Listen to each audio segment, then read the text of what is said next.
Spotify support told me to read their refund policy. So I did, and forced them to give me a refund, by user Greens051. So, my Spotify premium renewed today because I forgot to cancel. I immediately checked their refund policy online and confirmed I was eligible, so I cancelled the plan, literally within minutes, and hopped on support chat to ask for the refund. Seemed simple, right? Wrong. The agent, Christina, gave me the classic runaround. She said the 14-day refund period only applies to your initial sign-up, and since I'd been a member for months, I was out of luck.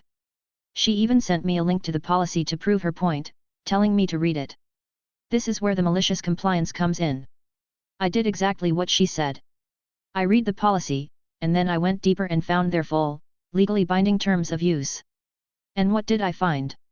In Section 3, under Withdrawal Right, it clearly states you have 14 days after your purchase to withdraw for any reason. A monthly renewal is a new purchase. My own research before the chat was correct. I went back to Christina and quoted the terms of use directly. She put me on hold to check backstage, then came back with the same denial. Her team was doubling down on the incorrect script. So I played my final card. I sent this message. Since this dispute is specifically about the legal interpretation of the withdrawal right in your terms of use, could you please provide the contact information for Spotify's legal department or the appropriate office for handling formal contractual disputes? The change was instant. Suddenly, she had to see what she could do. 5 minutes later, I've managed to ask some support with our backstage team, and we can go ahead and process a refund for you. They folded like a cheap suit. Their business model counts on you giving up. Don't. You are entitled to your money back.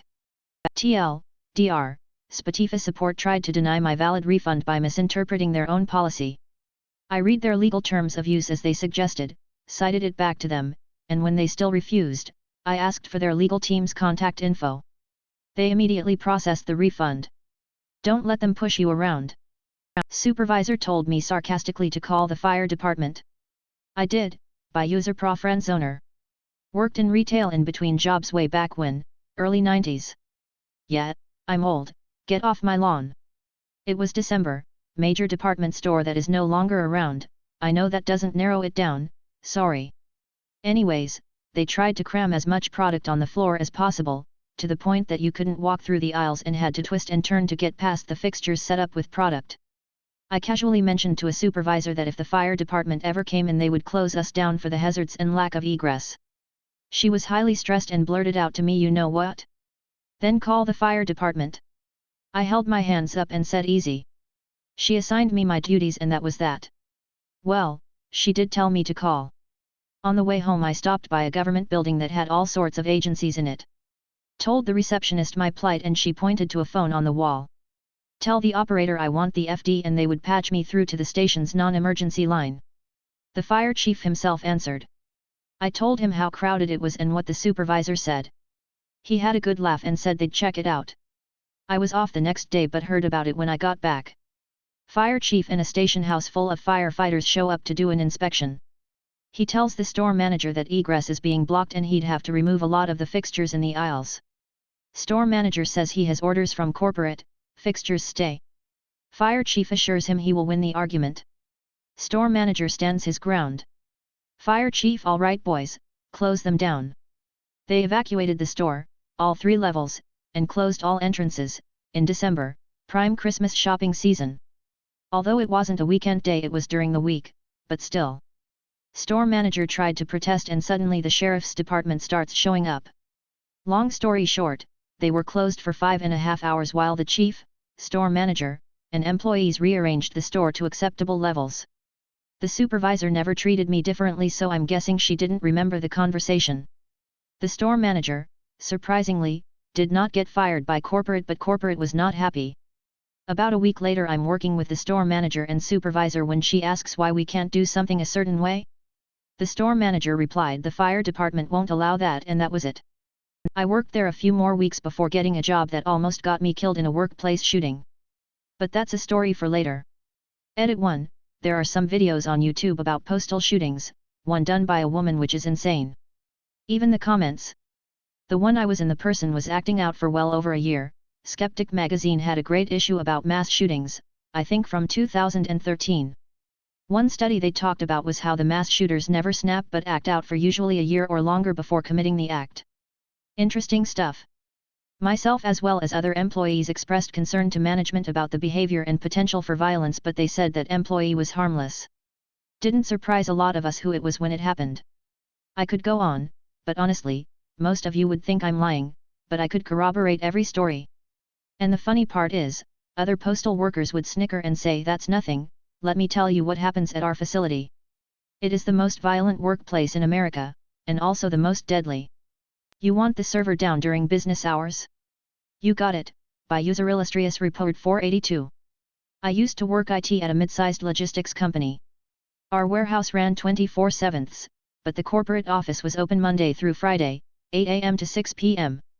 I was responsible for maintaining the internal server that handled everything from payroll to inventory management to shipping labels. One Monday morning, I got an email from a higher-up, let's call her Karen, demanding that we take the server offline immediately for scheduled maintenance. Now, I had scheduled that maintenance for Sunday evening, sent out 3 notices, and got no objections. But Karen hadn't read those emails and was now insisting we do it right now during her working hours. I replied, taking the server offline during business hours will temporarily halt access to the shipping system, inventory, time tracking, and payroll processing. Confirm you'd like me to proceed. She replied, and I quote, yes. You should be working on my schedule. Get it done now. All right. Malicious compliance time. I looped in the warehouse manager and let him know the system would be down per Karen's urgent request. Then I pulled the plug at exactly 10:30 a.m. Within 15 minutes, the office was in chaos. No one could clock in or out, print labels, track shipments, or even check inventory levels. Phones were ringing off the hook. The CFO stormed into my office asking what the hell was going on. I just showed him the email thread. Less than 30 minutes later, Karen came to my office red-faced and yelling. I calmly pointed out that she had approved the server downtime in writing despite warnings. I offered to restore access early, but reminded her it would take time to reboot and check for errors from the forced shutdown. Fallout? Oh yes. She got dragged into a meeting with the COO and CTO that afternoon. From what I heard, it didn't go well for her. After that, all urgent IT requests from management had to go through a change management process with multiple approvals. I also got a little bonus on my next paycheck for handling the outage with professionalism. Sometimes, the best way to teach someone why we have procedures is to let them break one. Once. Do all the work yourself or get 0%, by user Werzamakin. In high school I was in a science class that I did very well in. I was top of the class and scored nearly 100% on every test and assignment. The teacher assigned a big group project that would take about a week to complete with a team of 4 students. Groups were randomly assigned, and unfortunately, I was paired up with 3 kids who were barely passing the class. In class we are given time to make plans together as a group to divide up work, examine the instructions, schedule times outside of school to meet up, etc. It was at this point my teammates decided to tell me that they weren't going to do any work on the project. I asked why, and they said they knew I really cared about my grade, so they figured I would do it on my own. They were so lazy they were banking on the fact I wouldn't tank my own grade, so they could benefit off of my hard work when I inevitably got a good score on the project. I was pissed and said that was unfair. They dug in and said too bad. Now you either do this project yourself or you'll get a 0%. Cue malicious compliance. Now, I could have gone to the teacher and he probably would have sorted this out, but a better idea struck me. So I said fine, you win. I'll do what you say. They smiled smugly and thought that was that. But you see, this teacher had a policy that at the end of the semester your lowest grade, excluding finals, would be taken off your record. So, if you forgot to turn in an assignment or did really bad on one test, you got a mulligan so it wouldn't ruin your final grade. I had never done poorly on an assignment all year, so I never needed my mulligan. However, I knew that these shitheads all did. If they got a big fat 0 on a crucial assignment, they would probably fail the class. So, I did exactly as they instructed. I did no work on the project all week. Just sat on it and bided my time. At the beginning of the next week all the students turned in their assignments. My team watched as I sat in my chair, unmoving. Finally one said, "Classmate, hey OP, Aren't you going to turn in the project? Me, oh, I didn't do the project. They were shocked and asked why the hell I didn't do it. Me, you said do all the work or get a 0%. I choose 0%. They were all royally pissed. They all had to do credit recovery over the summer. They hated my guts, but I couldn't have cared less. It was the most satisfying failing grade in my entire life. Supervisor said don't just type BRB. So I told the whole team I had to poop, by usercommon_employee. So this recently happened in my call center type job. My brand new supervisor, promoted for all the wrong reasons, wasn't exactly qualified.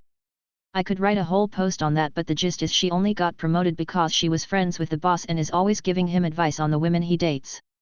Anyway, we had a Teams chat where we kept each other updated and asked for help with things. Normal procedure was simple: if you stepped away, we would typically just type BRB so everyone knew you weren't available for calls. Did this for years with no issues. Well, new supervisor decides that's not good enough. She needs to assert control and dominance. She announced to us in one-on-one convos that we all had to start giving specific reasons for why we were stepping away. I told her I wasn't really comfortable announcing to the entire team every time I had to use the bathroom. She basically shrugged and said, "It's the rule. We need transparency so I know what everyone's doing." Okay? We've had no issues for years, but whatever she says goes, I guess. The very next time nature called, instead of a boring BRB, I typed, BRB. Going to go poop in the bathroom. Immediately she PM'd me in Teams saying that was not professional. I reminded her she told us to be specific, and I was just following directions. After that, others started joining in. Some favorites were. Within a week, the supervisor started telling us we didn't need to be so specific when stepping away from our desks. Like, yeah, we know.